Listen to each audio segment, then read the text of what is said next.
ಸಿದ್ದರಾಮಯ್ಯ ವಿರುದ್ಧ ತನಿಖೆಗೆ ನ್ಯಾಯಾಲಯ ಆದೇಶವನ್ನ ಹೊರಡಿಸಿದೆ. ಲೋಕಾಯುಕ್ತ ತನಿಖೆಗೆ ಜನಪ್ರತಿನಿಧಿಗಳ ಕೋರ್ಟ್ ತೀರ್ಪು ನೀಡಿದೆ. ಮೈಸೂರು ಲೋಕಾಯುಕ್ತಕ್ಕೆ ತನಿಖೆ ನಡೆಸುವುದಕ್ಕೆ ಸೂಚನೆಯನ್ನ ನೀಡಿರುವುದು. ಮೈಸೂರು ಲೋಕಾಯುಕ್ತ ಎಸ್ಪಿಗೆ ಕೋರ್ಟ್ ಆದೇಶವನ್ನ ಹೊರಡಿಸಿದೆ. ಸಿಆರ್ಪಿಸಿ ಕಾಯ್ದೆ ಉಲ್ಲಂಘಿಸಿ ನ್ಯಾಯಮೂರ್ತಿಗಳು ಆದೇಶವನ್ನ ಹೊರಡಿಸಿದ್ದಾರೆ. 3 ತಿಂಗಳ ಒಳಗೆ ತನಿಖೆ ನಡೆಸಿ ವರದಿ ಸಲ್ಲಿಸಬೇಕು ಅಂತ ಸೂಚನೆಯನ್ನ ಕೂಡ ಕೊಟ್ಟಿದ್ದಾರೆ. ಡಿಸೆಂಬರ್ 24ರ ಒಳಗೆ ವರದಿ ಸಲ್ಲಿಸಲು ಕೋರ್ಟ್ ಸೂಚನೆಯನ್ನ ಕೊಟ್ಟಿದೆ. ಜನಪ್ರತಿನಿಧಿಗಳ ನ್ಯಾಯಾಲಯದ ನ್ಯಾಯಮೂರ್ತಿ ಗಜಾನನ್ ಭಟ್ ಆದೇಶವನ್ನ ಹೊರಡಿಸಿರುವುದು. ಸಿದ್ದರಾಮಯ್ಯನವರಿಗೆ ಮುಳ್ಳಾಗ್ಬಿಟ್ಟಿದೆ.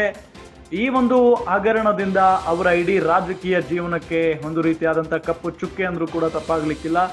ನಿನ್ನೆ ಹೈಕೋರ್ಟ್ ಶಾಕ್ ಕೊಟ್ಟಿತ್ತು, ಇವತ್ತು ಜನಪ್ರತಿನಿಧಿಗಳ ಕೋರ್ಟ್ ಶಾಕ್ ಕೊಟ್ಟಿದೆ.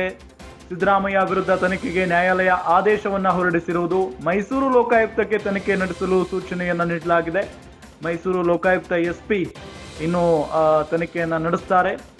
ಸಿಆರ್ಪಿಸಿ ಕಾಯ್ದೆ ಉಲ್ಲೇಖಿಸಿ ನ್ಯಾಯಮೂರ್ತಿಗಳು ಆದೇಶವನ್ನ ಹೊರಡಿಸಿದ್ದಾರೆ.